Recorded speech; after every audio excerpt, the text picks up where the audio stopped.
Yo creo, queridos hermanos, de que para dar un testimonio eh, tenemos un poco corto el tiempo, pero yo quiero hablarles en esta tarde sobre un tema muy importante, un tema que a veces no se habla ni en la iglesia, ¿verdad? En el Evangelio de Lucas 16-19, a los que les gusta tomar nota, le he puesto como tema cuando el Hades suplica al paraíso.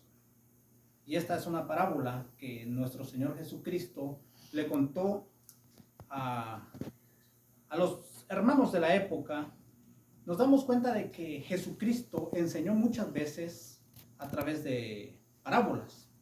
¿Y qué es una parábola? Es una composición literaria en que una narración breve, real o ficticia, ilustra una verdad moral o espiritual.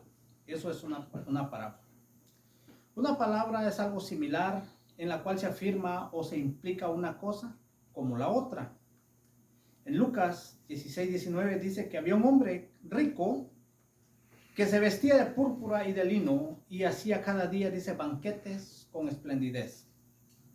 Había también un mendigo llamado Lázaro que estaba echado a la puerta de aquel, lleno de llagas, y ansiaba saciarse de las migajas que caían de la mesa del rico, y a unos perros, dice, que venían y lamían las llagas. Aconteció, dice, que murió el mendigo y fue llevado por los ángeles al seno de Abraham. Y murió también el rico y fue sepultado. Y en el Hades, nos damos cuenta que en el Hades alzó sus ojos estando en tormentos y vio de lejos a Abraham y a Lázaro en su seno.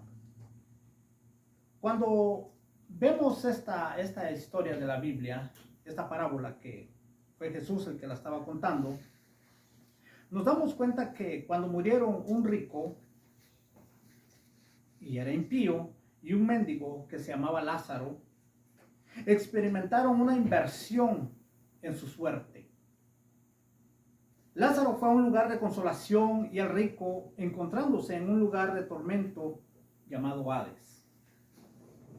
Nos damos cuenta en el versículo 24 de Lucas 16-24, dice que entonces él, dando voces, dijo: Padre Abraham, ten misericordia de mí y envía a Lázaro, dice, para que moje la punta de su dedo en agua y refresque, dice, mi lengua, porque estoy atormentado en esta llama. Entonces nos damos cuenta que el rico había tratado a Lázaro de una manera mezquina cuando estaba aquí con vida. Encontró que en la muerte era demasiado tarde para arrepentirse. Pero en el versículo 25 dice: pero Abraham le dijo: hijo, acuérdate que recibiste tus bienes en vida, recibiste tus bienes en tu vida, y Lázaro también males, pero ahora este es consolado aquí y tú atormentado. ¿Cuál es la enseñanza que nuestro Señor quiere darnos aquí a nosotros? Nos damos cuenta de que los fariseos de la época consideraban la prosperidad materialista como una prueba de rectitud. O sea que ellos creían de que si a alguien no le iba tan bien económicamente, los fariseos creían de que algo estaban haciendo mal. Sin embargo, Jesús les prendió aquí una alarma con esta historia donde se apremia a un mendigo que enfermo y se castiga a un hombre rico. El rico no fue al infierno por sus riquezas, quiero que sepamos eso, sino por su egoísmo. No alimentó a Lázaro, no le permitió entrar en su casa, ni cuidó de su salud, a pesar de sus muchas bendiciones. Fue avaro y abarcó todo para él. Fue un hombre duro de corazón. Entonces aquí vemos que la cantidad de dinero que tengamos no es lo más importante en esta vida. Siempre les he tratado de explicar a mis hijos, a los hermanos, sino la forma en que la usamos. Los ricos pueden ser generosos o ávaros. Y lo mismo sucede con los pobres. Lo más importante es cuál es la actitud que pongamos frente a nuestras posesiones. Eso es lo más importante. En el versículo 26 nos damos cuenta, dice que además de todo esto, una gran cima está puesta entre nosotros y vosotros. Le dice Abraham al rico que estaba en tormento. De manera que los que quieren pasar de aquí a vosotros no pueden ni de allá pasar acá. Cuando leemos esta parte de la Biblia, contiene algo teológico que es fuerte, que nos ayuda a nosotros a poder entender muchas verdades en el reino de Dios, que nos ayudan a nosotros a poder comprender que nuestro trabajo acá en la tierra no es vano. Todo lo que hacemos para el Señor, un día tendremos una recompensa eterna. Eso es lo que la Biblia nos está tratando de enseñar acá. Cuando Abraham le dice, además de todo esto, dice, una gran cima está puesta entre nosotros y vosotros, de manera que los que quisieran pasar de aquí a vosotros no pueden, dice, ni de allá pasar para acá. Aquí vemos que para el rico era demasiado tarde, porque en vida había resistido a Dios hasta el punto de no tener retorno. Muchos intentan desechar esta historia de la vida real. He investigado un poco como una simple historia y dicen, por ejemplo, que las llamas no son literales. La historia esta de el rico y Lázaro. Sin embargo, pero hay eruditos, hay gente que estudia a profundidad, que creen que la historia debe ser de hechos reales, por cuanto es Jesucristo mismo el que la está contando. Entonces, sea que se trate de una parábola o de una narración como las mismas palabras de Cristo, debemos de tomarla seriamente. Esta narración de la Biblia la debemos de tomar seriamente, porque de ella surgen estas verdades importantes para nosotros los creyentes y destruye muchas teologías de otras iglesias que son sectas, que no han podido llegar a un conocimiento y que engañan a la gente.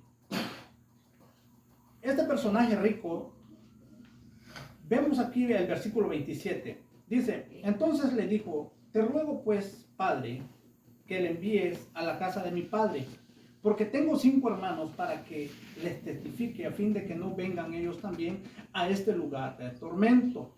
Entonces, este personaje rico trató de ayudar a sus hermanos ya cuando estaba muerto. Pero ahora que estamos vivos, nosotros podemos hacer la obra evangelística sin necesidad de morirnos, porque esto era lo que quería rico. Le estaba pidiendo a Abraham que mandara a Lázaro a testificarle a sus hermanos de que era real el infierno. Entonces, el Salmo 9:17 dice que los malos serán trasladados al Seol. Todas las personas que se olvidan de Dios, es lo que dice este Salmo. En el Antiguo Testamento, el lugar de los muertos salvos recibe también el nombre del seno de Abraham, y por eso la historia nos revela al menos 3 cosas acerca de los muertos y su destino. En primer lugar, no son simplemente aniquilados como muchos creen. Como hay personas de que se desesperan por la presión social, económica o moral o lo que sea y se suicidan, creen de que van a dejar de sufrir. La Biblia no enseña eso. Como segundo, nos damos cuenta que no están inconscientes en un sueño del alma, sino que están plenamente despiertos y alerta. Es lo que nos está enseñando esta parábola. Qué bonito, yo he ido a funerales, he ido a muchos lugares y he hablado con muchísima gente y algunos dicen, oh, ya está descansando. Qué bueno sería que ya estuviera descansando. Si no aceptó al Señor estando en vida, no creo que esté descansando. Y este es el evangelio que predicamos, que cuesta a veces decirle a la gente la verdad, pero estas verdades se tienen que hablar. En tercer lugar, vemos de que tienen cuerpos físicos de alguna clase. ¿Cómo así? Sí, en el versículo 24 dice, entonces él, dando voces, dijo, Padre Abraham, ten misericordia de mí y envía a Lázaro, dice, para que moje la punta de su dedo en agua y refresque mi lengua porque estoy atormentado en esta llama. Nos damos cuenta que hay una persona ahí que está clamando, que está pidiendo por ayuda. En el mundo en que vivimos existen muchas sectas, religiones. Nos damos cuenta que nosotros hemos estudiado eso algunas veces. Y estando yo dormido, en semidormido, una vez llegaron unos unos personajes a reclamarme en el sueño y me dijeron, tú nos andas difamando por todos lados. Yo sabía quiénes eran. Y porque yo he dado en línea estas clases, he tratado de predicar lo que la Biblia enseña. Tenemos que saber que la Biblia es la palabra de Dios revelada para nosotros. Y es la verdad. Si no predicamos la Biblia no tenemos nada. La palabra de Dios es permanente y no tiene vuelta de hoja. Es lo que es.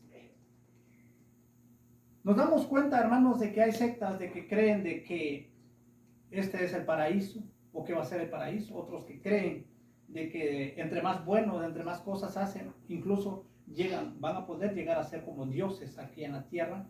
Y lo único que causan es a veces los divorcios. Miramos otras, hermanos, de que creen de que cuando la gente muere se va a un purgatorio. Y no existe en la Biblia el purgatorio. Aquí nos damos cuenta de que solo hay un lugar. No hay término medio. ¿Es el cielo o es el infierno? Así de tremenda es la palabra de Dios. Amén, amén. Porque nos damos cuenta de que nosotros nos convertimos a Dios, le aceptamos y caminamos conforme a ese gobierno teológico, de Dios, a ese gobierno que Dios le dio a Moisés, y podemos hacer su voluntad acá en la tierra. Abraham dijo, a Moisés y a los profetas tienen, óiganos. Él entonces dijo, no, padre Abraham. Pero si alguno fuere a ellos de entre nosotros, dice, se arrepentirán. Mas Abraham le dijo, si no oyen a Moisés y a los profetas, tampoco se persuadirán, dice, si alguno se levante de entre los muertos. No es de que Dios iba a levantar a Moisés y a los profetas que les fueran a hablar, no. Sino de que cuando Dios está hablando, o la palabra de Dios, Jesús está diciendo a Moisés, Moisés fue el que escribió los primeros 5 libros de la Biblia que nosotros usamos, la Reina Valera o Thompson, todo. Eso es lo que está diciendo es lo que está diciendo Jesús. Ahí tienen la Biblia, escúchenlos.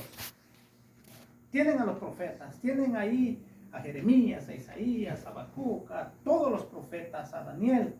Escúchenos, lean la Biblia. Es lo que nos está mandando la palabra de Dios.